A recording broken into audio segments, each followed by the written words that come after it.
Donald Trump has been doing a good job of basically being the trash collector for the Democratic Party.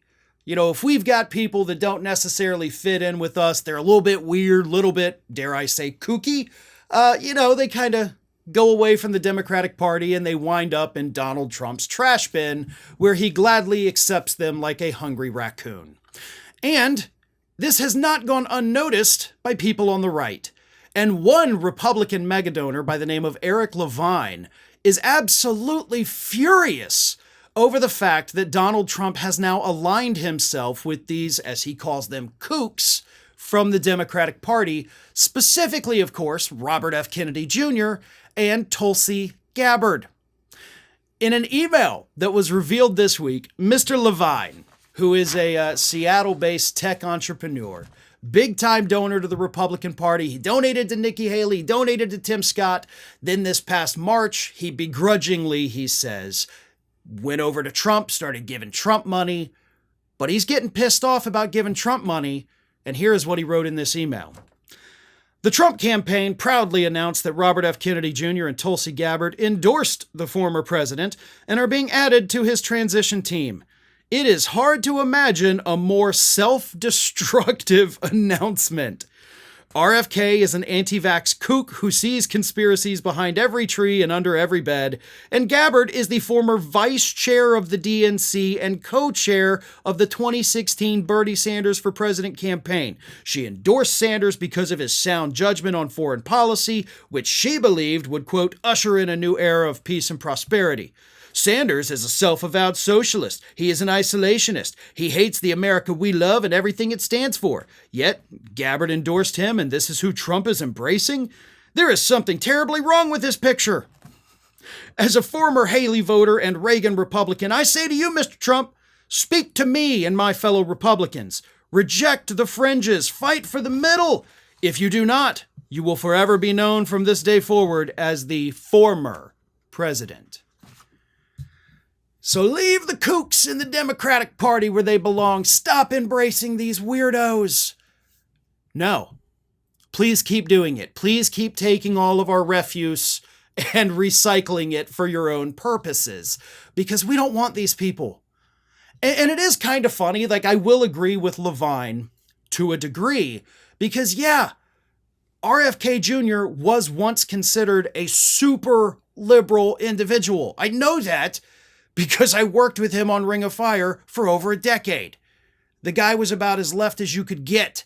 Tulsi Gabbard, same way. Back in 2016, I was singing her praises because she was with Bernie Sanders in that far left part of the party, trying to get the country to where it needed to be.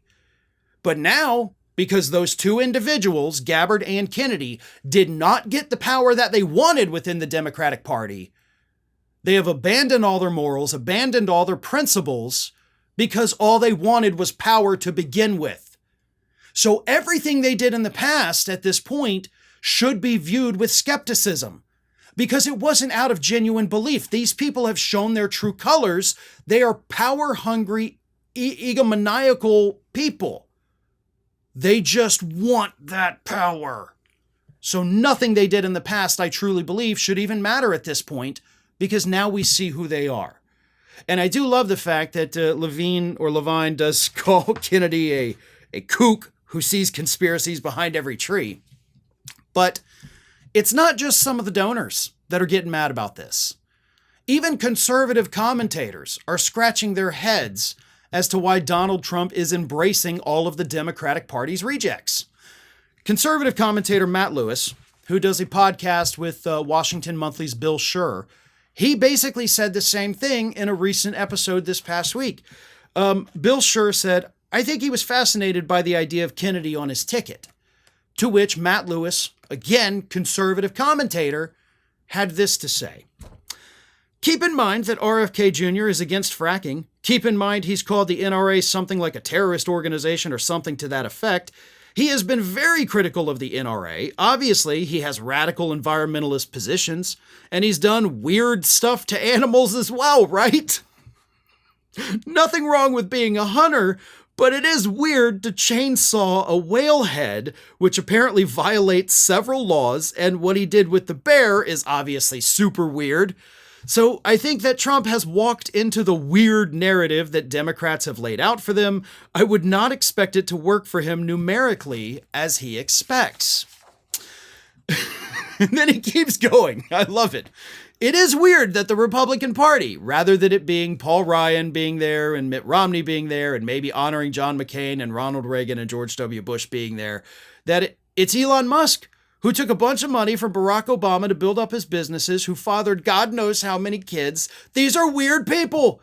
RFK Jr., didn't he have a diary about all of his conquests or something? They're not sending their best. Why is it that all the bad people, Kanye West is attracted now to Trump? What happened? We used to be I know there's always been cranks and weirdos, but the mainstream of the Republican Party used to be a lot of boring establishment types and devout religious people, and now it is Roseanne Barr, man. And yes, you are the party of Roseanne Barr, who, as we know, destroyed her own career with her Hitler picture. You're the party of creepy Kanye West.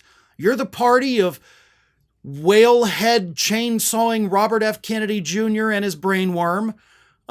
You're the party of the weirdos. You're the party of Kid Rock. You're the party of Scott Baio, who hasn't been relevant since the early 1980s. You have all of these washed up. You're the party of Hulk Hogan. You are the party of not just weird, but you are the party of washed up has-been losers.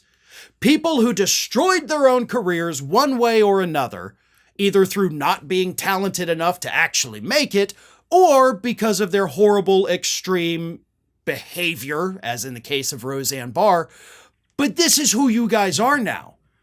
And I've got to take a second to talk about the fact that Matt Lewis was like, and George W. Bush. Really? If you're going to talk about the days when the Republican Party was, as you want to think, like great, I wouldn't bring George W. Bush into the mix. Because all of the horrible, stupid things happening right now with the Republican Party, let's not forget George W. Bush helped cement the GOP on this path. He didn't put them on the path, trust me. Nixon did that long ago. Reagan helped them. But Bush made it to where this is who we are and who we're going to be forever. So maybe leave his name off of the list, because he's just as responsible for today's modern-day Republican Party as Donald Trump is. But you can't deny that ever since George W. Bush came into office, the Republican Party certainly has gotten weird. I mean, that ushered in the days of Sarah Palin, Christine I'm Not a Witch O'Donnell, all of these weird freaks in the Republican Party, and then Herschel Walker, Dr. Oz. Good God, the list goes on, folks. But that's today's Republican Party. Washed up has-been weirdo losers. That should actually be the GOP's new catchphrase. Hi, everyone. This here is little Athena. And Athena would like to know why you haven't subscribed to Fair and Balanced yet. So please, don't let Athena down. Subscribe today.